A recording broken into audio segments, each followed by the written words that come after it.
This video is about tourism, which is from Unit 2 of the AQA Geography A GCSE. Tourism is one of the world's largest industries, and it was worth 500 billion in 2007, and this is increasing every year, so it's being worth more and more each year, which is pretty good. And 75% of international travel is for holidays, so people going to enjoy themselves, whereas the other 25% is for boring people who want to do work abroad. And most countries have domestic tourism, which is tourism within the country itself. That's 4 to 5 times greater than international tourism, so tourism worldwide. Tourism is really good because it provides jobs and income, and it's one of the top 5 sources of foreign exchange in 83% of countries. And a nice interesting fact is that Caribbean countries get half of their GDP from tourism. GDP is gross domestic product, and it's the total value of goods and services produced in a country in a year. And the total value of this output becomes incomes for those who produce it in the forms of wages, profits, interests and rent. So why has tourism grown recently? Firstly, there's social and economic factors, because people are getting wealthier, they've got more disposable income, so more income they can spend on stuff they actually want. Families are getting smaller, but with 2 working parents, so they've got a much greater family income, so they've got more to spend, so they spend it on holidays. And also, workers are getting more time off work due to laws. I don't know what the law is, but typically get 4 to 6 weeks holiday a year. I don't think that's true, but that's what it says there. And car ownership's increased as well. So everyone, well not everyone, but loads of people have got cars, so you can just drive and go on holiday for a day whenever you want. And that's domestic tourism, increased massively due to that. And people are often living longer, which is pretty good for them because they get a nice longer life, and it's also good for everyone else because they're going to go travel in their spare time, which increases tourism, leading to increased employment and that sort of thing. So the improvements in technology have also led to the growth of tourism because travel's got much faster and much easier. So you can get from place to place much quicker, so people don't mind spending an hour, 2 hours, 3 hours on the plane to get to where they want to go on holiday. So they're like, oh, we don't mind. Whereas in the past, if you had to get a boat, it took 3 weeks to get to where you wanted to go. By the time you got there, it'd be time to come back, and that'd just be pointless. The expansion of the internet has also led to more tourism because there's more chance of online booking. So people can just book their holidays online, and go, rather than having to go to one of those shops that you can go to and book their holiday. Because that's just depressing time, effort, money. People can't be bothered, so they stick on holiday. And there's also cheaper flights around the world to make holidays abroad more common, and this means that everyone can go on holiday because everyone can afford these cheap flights. Well, not everyone, but more people than in the past when you had to pay loads to go on a ship. There's also been a massive expansion of holiday choice, and there's a greater variety of holidays available, so it suits loads of people. So if you're one of those weirdos that likes extreme holidays, you can go on an extreme holiday. If you're an eco freak, you can go on an eco tourism holiday. And if you're just a family, you can go on a cheap package holiday, so it suits everyone. Pull features attract tourists to particular destinations, and there's 2 main pull features, which are culture and landscape. Culture is stuff like museums, art galleries, architecture, shops and restaurants, and landscapes, the stuff that's there naturally, like mountains, coasts and countryside. So areas that are rich in either of these 2 are often more popular for tourists. An example of that is Italy, which has got its nice landscapes, so Venice, Florence, and the Alps. I don't know if it's pronounced Florence, but it doesn't really matter. And then it's got all its historical stuff like the Colosseum and the Roman baths and that sort of thing. So you get loads of tourists going there. Very strong pull. Tourism isn't as important for richer countries as poorer countries because richer countries such as Western Europe and North America tend to have a more balanced economy, of which tourism is only one part, and they get money in from all different sections. So tourism has a smaller impact on GDP in rich countries than less developed countries, who rely on tourism heavily for foreign exchange, employment and better living standards. So these poorer countries tend to take advantage of the growing tourist industry more than the rich countries, although the rich countries are known to exploit the poorer countries. So this is a case study of Dubai. I couldn't actually find a description of this case study anywhere in the specification, but it was in the textbook, so I thought I'd put it in anyway. And Dubai is a tiny state on the Arabian Gulf coast, accessible quite accessible because there's 120 airlines which fly there from all over the world. Tourism's grown really rapidly over the past few years, growing from 2.8 million tourists in 2000 to 10 million tourists in 2010, which is a lot of tourists. Hotels have increased loads, there's many more of them, with 2 to 3% annual increase in hotel bed nights and a massive 22% increase in profits annually, which is pretty awesome for them. So why are people attracted to Dubai? Because it's got duty-free shopping malls, huge department stores, sightseeing, Dow building yards, not quite sure what they are, zoos, water sports, out-of-city excursions to the desert, and bird-watching trips for bird-watching freaks. I didn't mean to offend any bird watchers then, sorry. So what are the benefits of tourism in poorer countries? One of the main ones is employment. There's direct employment, which is people who are employed to serve tourists, for example working in hotels or as waiters in restaurants. And then there's the indirect employment, which is because the hotels and the restaurants are buying food, they're buying it from local suppliers to feed tourists. So these local suppliers have to supply more, so they employ more people. Tourism also brings foreign exchange to poorer countries, which is really important. Foreign exchange is when sort of foreign money comes into the country, so we've got our pounds, our dollars and our euros, which are really important for the poorer countries who can use this money to buy goods from these rich developing countries, and I guess in the case of euros, continents almost. Then there's also tax revenue. Because the visitors are paying for the services they use, these services get more and more developed, which improves the local quality of life because the locals are benefiting from these improvements that are made for the tourists, but they benefit everyone. And there's also businesses which can grow due to tourism because there's many small businesses started to serve tourists. For example, taxis, bars, builders, I don't know, that sort of thing. So now we've got a bit of UK tourism history, which is very boring. UK tourism used to be all domestic, so everyone was just travelling within the country, with only a few rich, privileged snobs being able to afford international travel, so a few people could go abroad, but only the top of the top, or whatever you want to call them. Domestic tourism was really good because it could be cheap, and it could be quite expensive, so you could have cheap stuff like camping, or, I don't know, sleeping rough or whatever, or you could have expensive holidays like staying in posh hotels. Then you could have the sort of medium ones like bed and breakfast. It's quite good.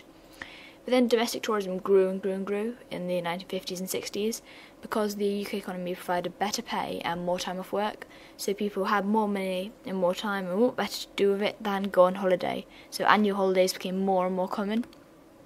UK seaside resorts became really popular in the 1970s with 40 million visitors annually. Unfortunately, this declined because package holidays became the thing to do. They were cheaper and had more reliable weather. What was not to like? The bad food. Here's a list of some really boring figures about tourism and the UK economy. So the UK economy currently gets £80 billion from tourism and leisure. This is increasing each year, hopefully. If it doesn't, we're in a bit of trouble. And we're also getting 27.7 million annual overseas visitors who spend £13 billion. That's a lot of money. Restaurants are getting £20 billion in profits annually. Hotels, not so good, just 16 billion. And the most popular paying destination is the London Eye, which I've always thought would be really boring to go on, but I've got a really closed mindset, so that's probably why. And it has 3.7 million visitors annually. And it's really expensive. So now we move on to the Butler Tourist Resort life cycle, which is like really important, and people who have tourist resorts love it. It's got 6 stages, technically 6, but the last ones, could be 7 or 6 depending on how you look at it. Exploration, involvement, development, consolidation, stagnation, and then decline or rejuvenation. So there's 5 set stages and then 2 which you can choose from. Well, you might not be able to choose, but you hope you can. So exploration is when there's a small number of visitors who are attracted by something particular, like they might all go to the coast because there's a nice seawall there. They probably wouldn't because seawalls are very unattractive, but they might. Local people haven't really developed tourist services, they're not really taking advantage of these visitors. But then, in the involvement stage, the local population's like, oh, why have we never noticed all these visitors before? And they start to provide services for them, maybe an ice cream stand or two, something like that, a few restaurants. And it just grows and grows until you reach the development stage when all these large companies sort of come in and they build hotels, leisure complexes, package holidays, and the number of tourists and job opportunities for locals just rise and rise and rise, gets better and better and better. Living the life. Consolidation is when tourism is a major part of the local economy with a steady number of visitors, but unfortunately, some hotels becoming a bit, unattractive. Type of visitors goes down market, so you get your day trippers, hen parties, stag do's, that sort of thing. Bit depressing for the locals who thought they had it all. They don't anymore, ha ha ha. Stagnation is when the resort becomes really unfashionable and tourism decreases, businesses fail. It's just even more depressing. And then there's a choice of two things. We can have decline or rejuvenation. So decline is when literally the resort declines because visitors prefer other resorts, so day trippers are the main source of income. Then there's rejuvenation, which is when the locals and the businesses try to modernise the resort and get different tourists and try to get it better, but that usually fails. Ha ha ha. Now we have another case study. Blackpool, which is a sort of, don't know what it is, but it's on the Lancashire coast in northwest England. And, in the 19th century it was a major tourist centre for factory workers who could just get the train down, have a nice day there, get the train back. And then in the 1900s and 1950s it had a massive boom because tourists took trains from all over the country, so it wasn't just the local factory workers. Unfortunately, Blackpool kind of failed, couldn't compete with package holidays, which sort of grew in popularity after that. And Blackpool ended up relying on day trippers and stag and hen parties, which isn't really what you want to be doing. So then Blackpool was like, oh, what can we do to try to get back? Rejuvenate. And they applied to be the home of the UK's first super casino, spending millions in the Blackpool master plan to improve the town image by upgrading hotels, building indoor leisure centres, increasing parking to try to get this bid. Unfortunately, they came third to Manchester and lost out on the potential of £2 billion of investment, so it really sucks to be them. They also lost out on the 20,000 jobs which would have been created. But if you think about it, the Manchester casino kind of failed, so maybe it wasn't such a bad thing.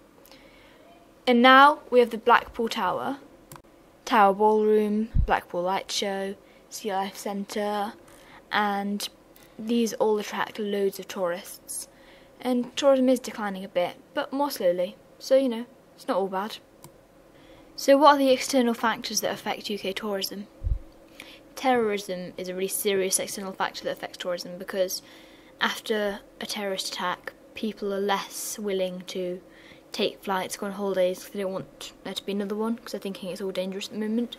So after 9/11 there was loads of extra security and check-in times increased massively, and everyone was like, oh, we can't bother to do that anymore, so tourism decreased. And after the 7/7 2005 underground bombings, people were unwilling to go to London. They were a bit worried that it was going to happen again, so they didn't go. So we lost out on loads of potential revenue. Exchange rates are also really important at affecting UK tourism, because the currency exchange rate controls the value of money for tourists on holiday, and tourists are attracted to countries with a weak exchange rate.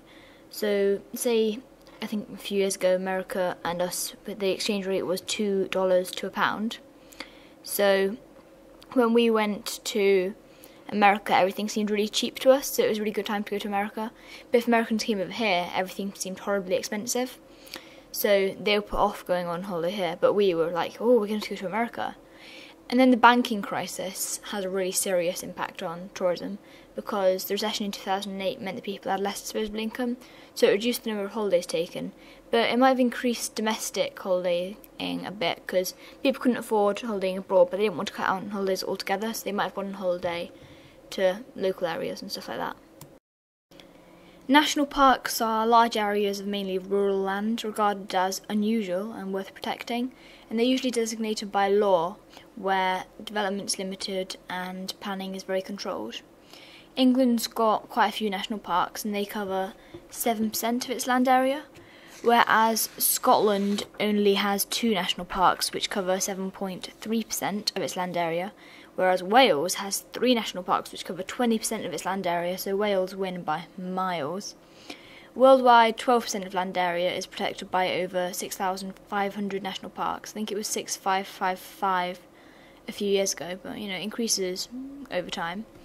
The UK's first national park was actually the Peak District, which was created in 1951 by an Act of Parliament after the war, because everyone was trying to improve the quality of life, so the government was like, oh, let's create national parks so people can sort of relax in there, have fun, do some games. And the aim of national parks is really to conserve natural and cultural landscapes whilst allowing visitor access and enjoyment. We've got a really great variety of national parks. We've got our upland national parks like Snowdonia. There's a few lowland national parks like the Norfolk Broads, and a few coastal national parks like Pembrokeshire. I don't know how you pronounce that, but that one. 81% of national park land is privately owned by farmers mainly, and then we've got the National Trust, Forestry Commission, Ministry of Defence and some water authorities which own the areas. But the national park authorities themselves only directly control 1% of land, so they might put a few rules out for how the other bits of land should be controlled, but they can't directly control it. They only directly control 1%, and locals benefit greatly from increased tourism because it provides more jobs. The locals can get food for the tourists, set up their own businesses and stuff like that. So everyone benefits from national parks because national parks lead to more tourism because they're prettier, supposedly. And we have yet another horribly boring case study, this time about the Lake District. Boo! The Lake District's in Cumbria in northwest England. It's a glaciated upland area, which is 64 kilometres north-south and 53 kilometres east-west, so it is pretty big. It became a national park in 1951, and it's famous for its scenery, wildlife and cultural heritage. So why do people actually go to the Lake District? Well, mainly the lakes, obviously, the walks, and the historical sort of stuff that's there. The lakes in the Lake District are really nice, particularly the Ribbon Lakes and Tarns, which is stunning and great for recreation, such as Lake Windermere, I don't know how you pronounce it, which specialises in ferry cruises, and it's got specific areas on different lakes for small boats, wind sailing, powerboating and fishing, so there is something there to suit everyone. Then we have the walks. Everyone goes to the Lake District for a wee walk, and there's walks there for everybody. Like, there's some flatter ones, so even people in wheelchairs can enjoy these walks. It's not really a walk, but it's a ride through the countryside. There's steeper ones, winding ones, so that people that are more adventurous can go up there. There's climbing, there's access to the fells. I'm not sure what fells are, but apparently there's unlimited access to them. And there's also guides that have been published, so many different guides, so that different people have a different guide to suit them, and tourists can find their way around the area, and the people that write the guides and sell them make some more money. And then we've got our historical sort of stuff, because there's evidence of early settlements, which is fascinating for tourists. I'm completely baffled why you'd be fascinated by these. Apparently there's dry stone walls. How exciting. Not why I'd go anywhere. But also there's famous artists like John Ruskin who enjoyed the area, so he painted loads of stuff from the area, so if you're a John Ruskin fan you could go there and be like, oh, I recognise that from that painting, and you look like a bit of a freak. And then some writers like Beatrix Potter loved the area. I think Beatrix Potter actually lived in the area, which is pretty cool for her. Unfortunately, tourism's actually had a bit of a negative impact on the Lake District with the traffic problems, honeypot sites, pressure on properties and environmental issues. So the majority of traffic problems are congestion, because there's so many people all coming into the Lake District, mainly day trippers. So they're all coming in, there's not very many roads that go into the Lake District, well there weren't back then. You'll see soon that there are more. So there's massive traffic jams, particularly because the roads are narrow and quite winding, so you can't go very fast. And there's also not enough parking spaces, so the visitors were like, oh, where should we park? And they parked on grassy verges, which is very bad, it causes damage. Serious. Then there's honeypot sites, which are sites that attract large numbers of tourists, which places pressure on the environment and people. And the Lake District is a physical and cultural honeypot site due to its beauty spots, with one big honeypot site called Cat Bells. It's a pretty stupid name, I know, but they love it there. Apparently it's got an easy climb. And there's also been lots of footpath erosion because there's 4 million tourists who walk, I think, 6 kilometres there each year. So when they're all walking, they're moving their feet, and this is causing footpath erosion, which is really sad, serious, really bad. And then there is pressure on property.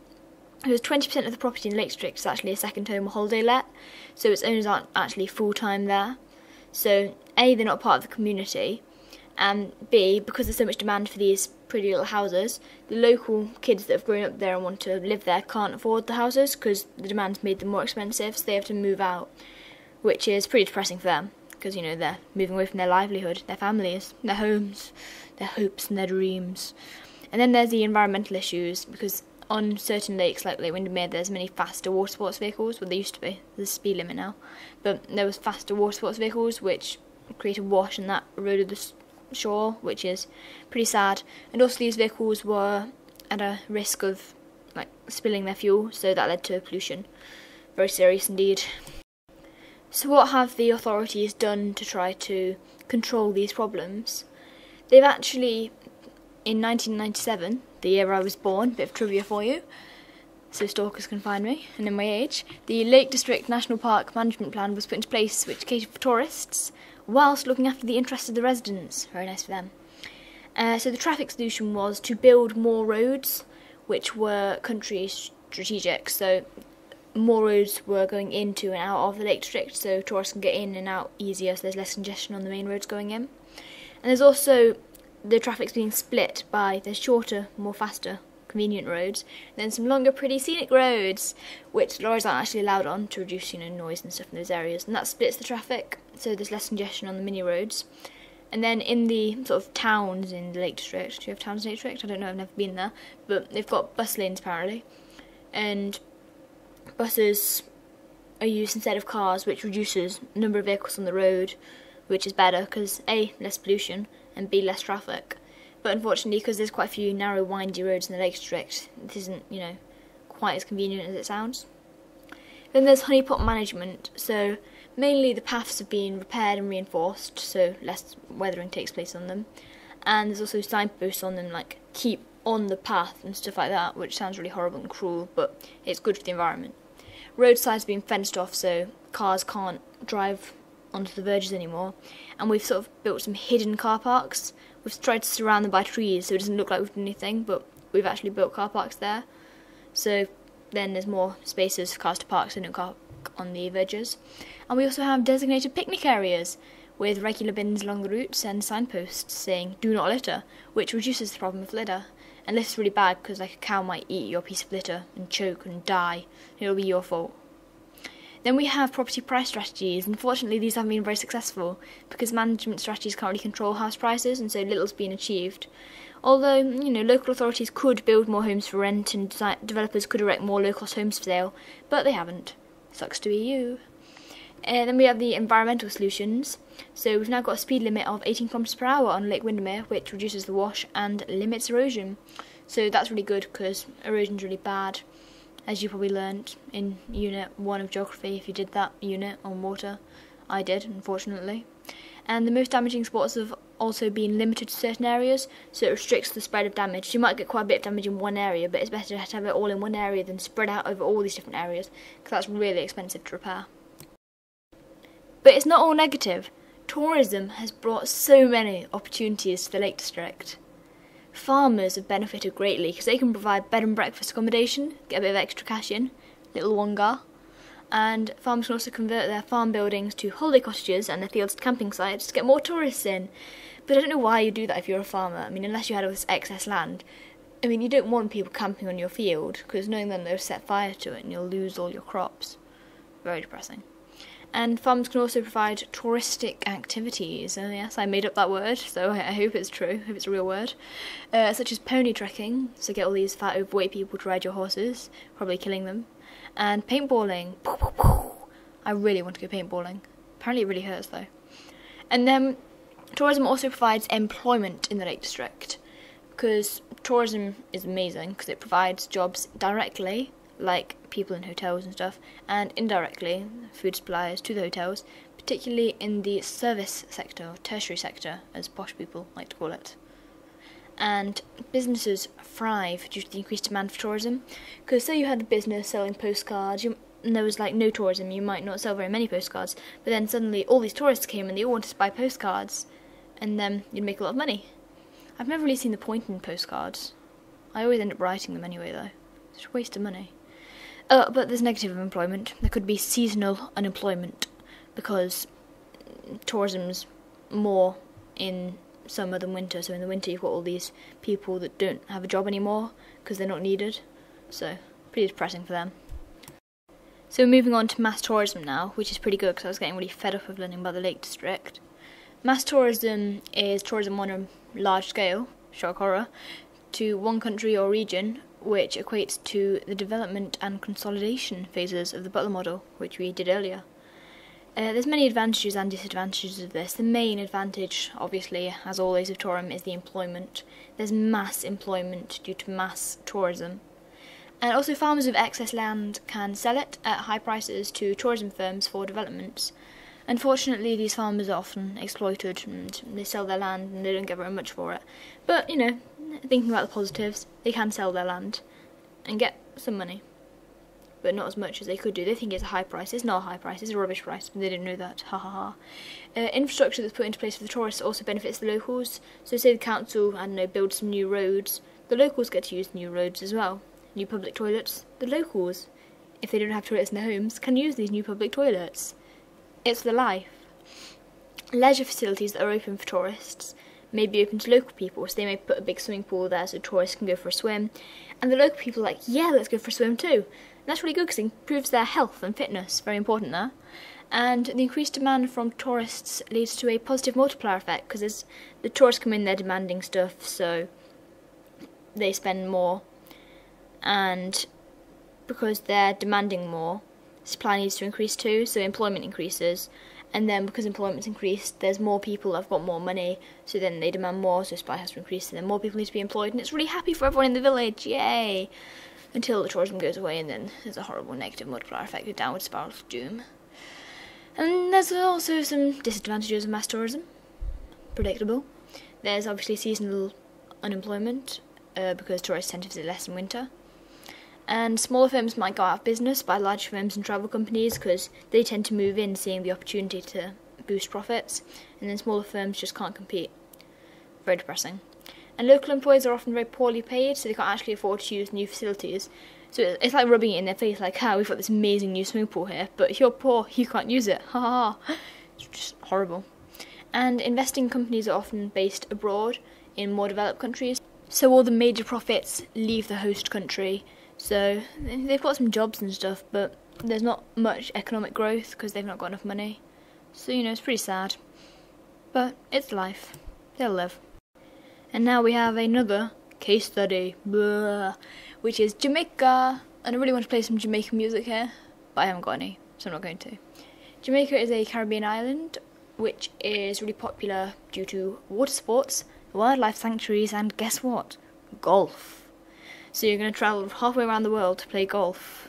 I don't think so. But apparently they do. So, I'll leave it like that.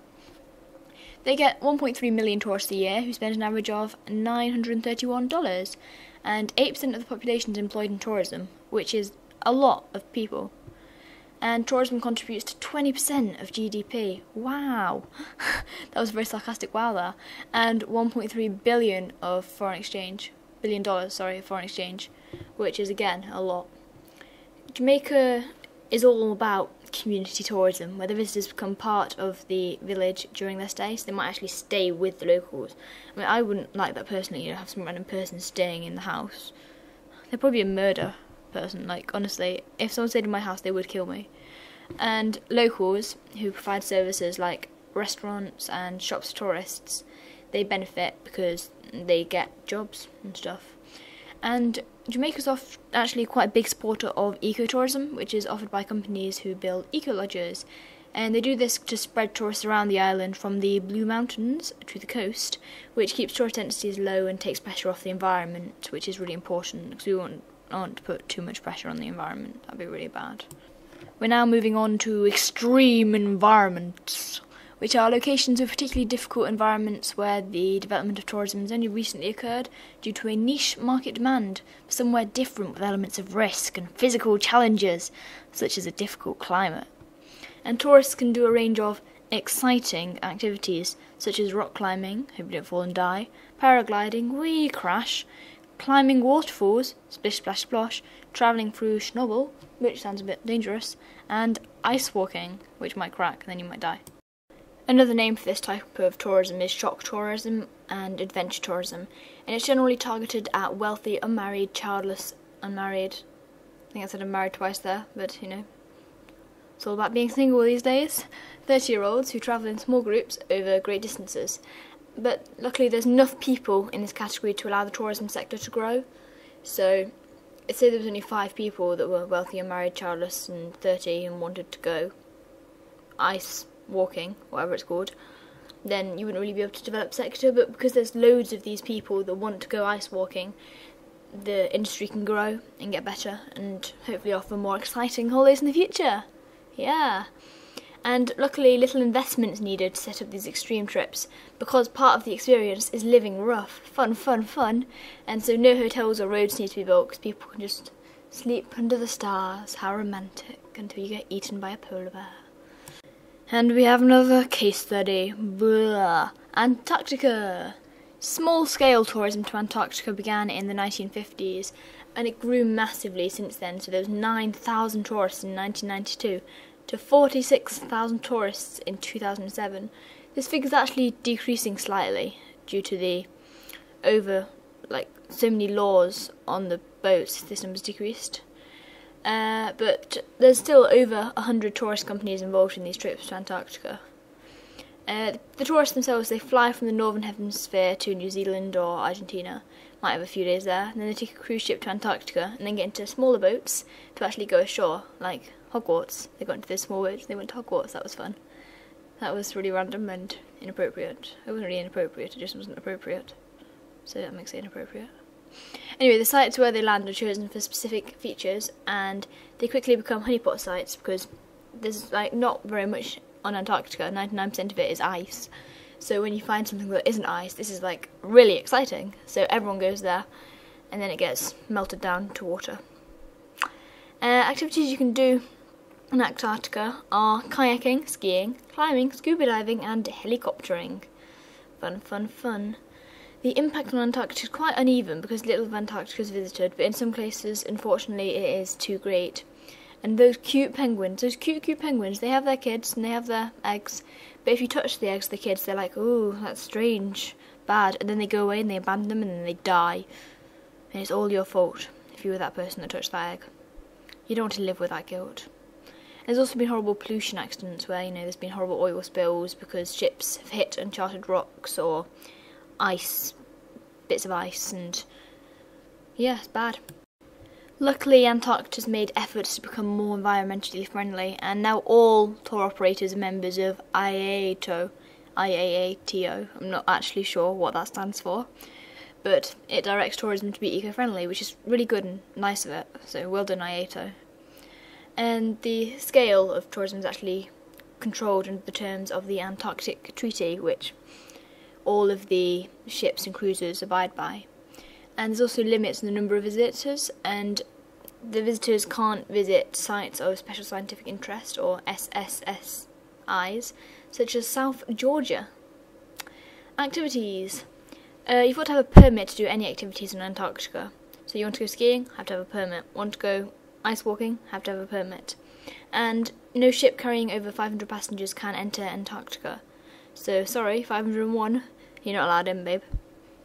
And all tourists must be supervised by a trained guide to prevent them from disturbing the wildlife, because they might not know about this penguin. It's quite weird behaviour of the penguins to leave their young behind. So say you were a tourist and you didn't know that, you might think, oh, egg, I'm going to touch it.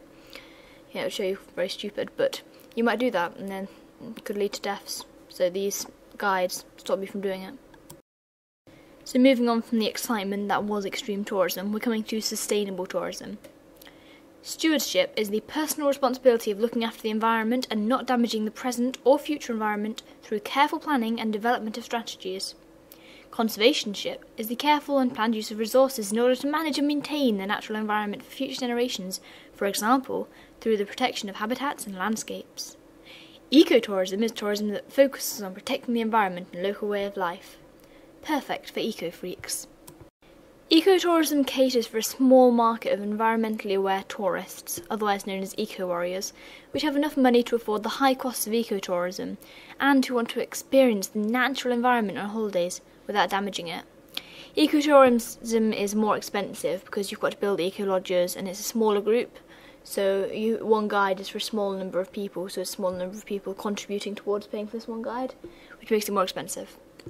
And ecotourism has very little impact on the environment because ecotourists stay in small eco-lodges with sustainable energy, like solar panels and stuff like that.